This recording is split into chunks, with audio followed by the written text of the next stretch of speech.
Welcome to Cheater Confessions. Let's get started with today's story. I still remember the night that marked the beginning of the end. It was my wife Lisa's company Christmas party, held at one of those fancy rooftop venues downtown. She was thrilled about it, picking out her outfit days in advance, a sleek red dress that hugged her figure in all the right places. I wasn't particularly keen on attending, but she insisted, saying it'd be fun. "You'll love meeting my coworkers," she'd said, flashing that radiant smile of hers. When we arrived, the atmosphere was electric. Fairy lights twinkled overhead, and soft jazz music played in the background. Lisa introduced me to her team, including a man named Jacob. Tall, with a sharp jawline and an effortless charm, he seemed to command attention. "This is Jacob," Lisa said, her voice carrying a strange warmth. I caught the flicker of something in her eyes, a glimmer that made my stomach churn. I brushed it off as my imagination. Jacob extended a hand. "Nice to meet you, Andrew. Lisa talks about you all the time." "Likewise," I replied, though I didn't mean it. Throughout the night, I couldn't shake the feeling that something was off. Lisa seemed different.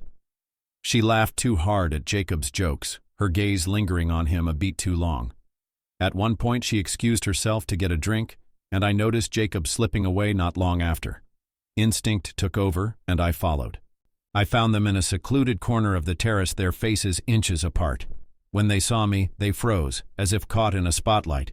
Lisa stammered something about discussing work, but the crimson flush on her cheeks told a different story. I didn't make a scene.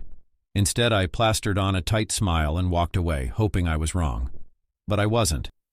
Over the next few days, Lisa's behavior became increasingly suspicious. She started coming home later, claiming she was catching up on work or meeting friends.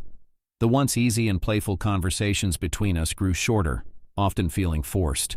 I'd ask about her day and she'd respond with vague one-word answers or brush me off entirely, saying she was too tired to talk. It wasn't just her mood that changed, her actions spoke louder.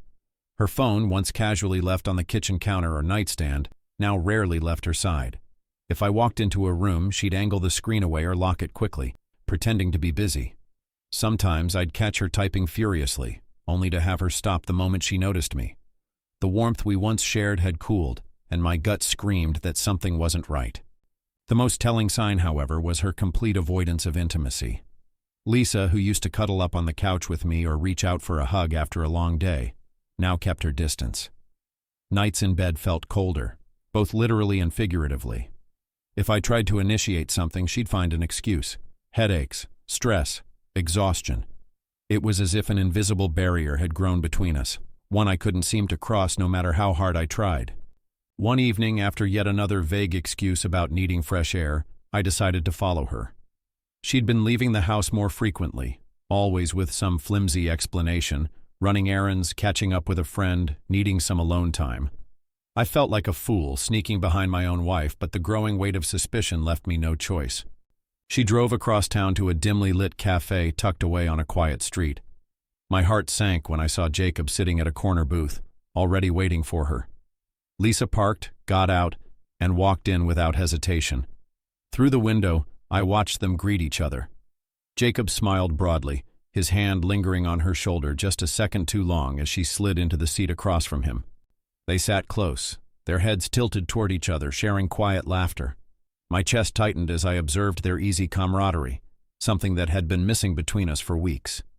At one point, Jacob reached across the table, brushing his hand against hers. She didn't pull away. Instead, she looked down at their hands, a small, almost shy smile playing on her lips. It wasn't just coffee. It wasn't just friendship. The truth stared me in the face, cold and undeniable. My hands trembled as I pulled out my phone and snapped a few photos of them through the window. I needed proof, not for anyone else, but for myself. I wanted to be sure that I wasn't imagining things, that my suspicions weren't just paranoia. I stayed parked outside the cafe for another 20 minutes, watching them. They continued talking, laughing quietly and occasionally leaning in closer, but nothing else happened.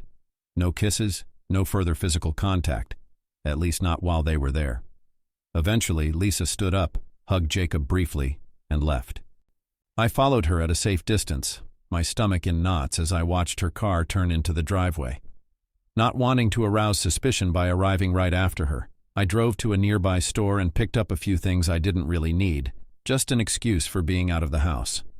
After about 15 minutes, I finally headed home, rehearsing how I'd act as if nothing was wrong. By the time I walked through the front door, Lisa was there, her usual composed self.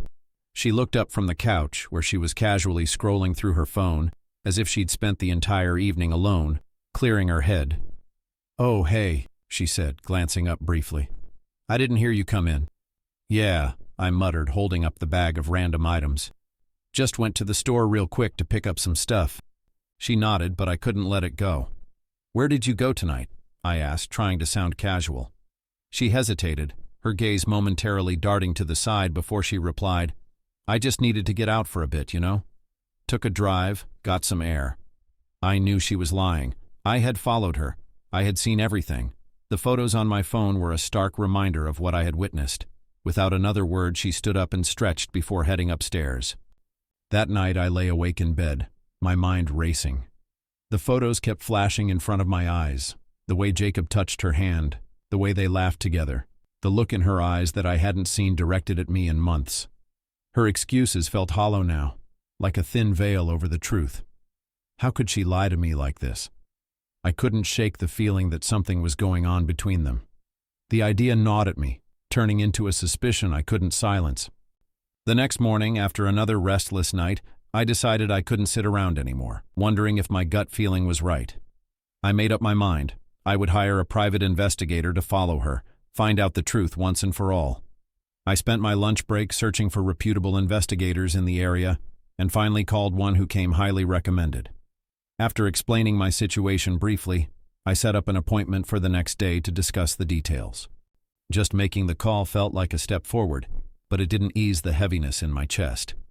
That afternoon, I wrapped up at the office earlier than usual, 3 hours earlier to be exact.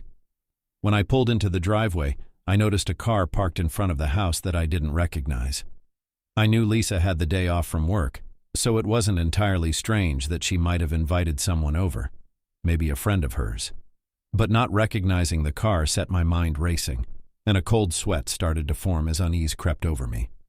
I walked inside as quietly as I could, trying to stay composed. As I passed through the hallway, I heard something I wasn't expecting. Moans. My breath caught in my throat as I realized what I was hearing. I stood frozen for a moment, my pulse pounding in my ears. Then, without a word, I crept toward the bedroom where the sounds were coming from. I pulled out my phone, my hand shaking as I hit the record button. My mind raced through 1,000 thoughts, but all I could focus on was the need to capture the truth, whatever it was. I slammed the door open, and there they were.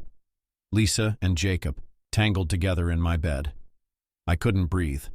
My stomach turned, and anger surged through me, hot and uncontrollable. I stepped further into the room, my voice exploding with fury. "What the hell is going on here?" Lisa jumped, quickly covering herself, her face pale with shock. Jacob scrambled to grab his clothes, but I wasn't concerned with him in that moment. All I could see was my wife, the woman I thought I knew, the woman who had just lied to my face.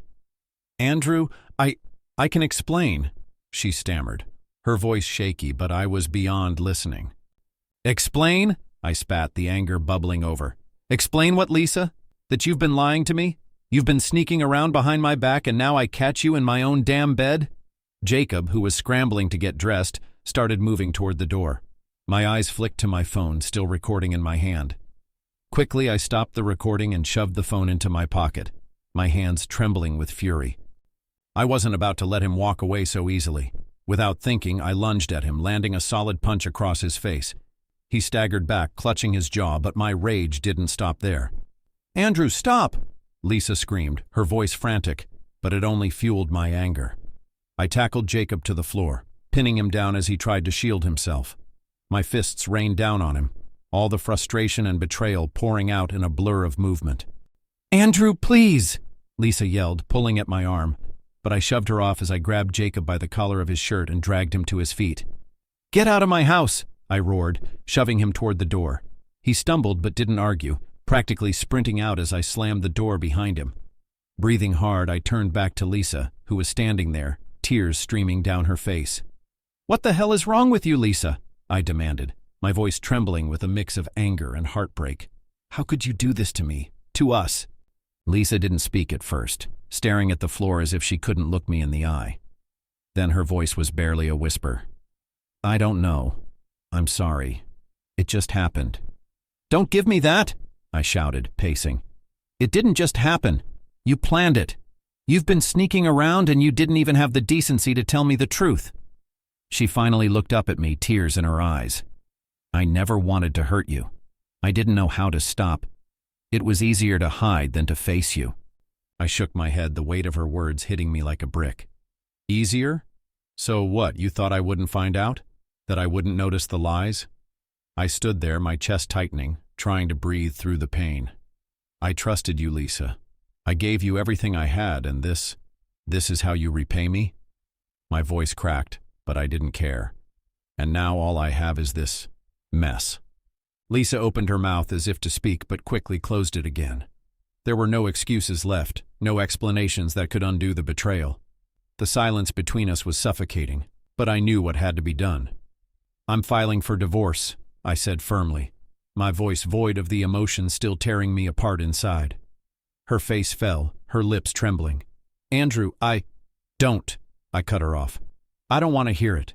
You have 3 days to pack your things and leave the house. I don't care where you go, but you can't stay here anymore. Tears streamed down her face, but she didn't argue. She nodded slowly, the weight of her choices finally sinking in. I didn't wait for her to say another word. Grabbing an overnight bag, I threw in a few clothes and essentials, just enough to get me through the next couple of days. Without looking back, I walked out of the house that no longer felt like home and drove to a nearby hotel. Sitting alone in the sterile room that night, I stared at the ceiling, numb.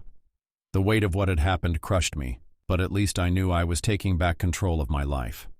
The next few weeks passed in a whirlwind of legal proceedings and cold conversations. I filed for divorce immediately, providing the evidence I'd gathered to my attorney. The photos, the recordings, the detailed account of her deceit, it all painted a clear picture of the betrayal. Lisa didn't contest it. She moved out of the house 3 days after our confrontation, leaving behind an emptiness that echoed in every corner. Friends and family reached out as the news spread, offering condolences and support. Some were shocked. Others said they'd suspected something was off. I spent countless nights replaying everything in my head, trying to pinpoint the moment things had started to unravel. When the divorce was finalized, Lisa walked away with nothing. I had everything: the house, the car, the savings.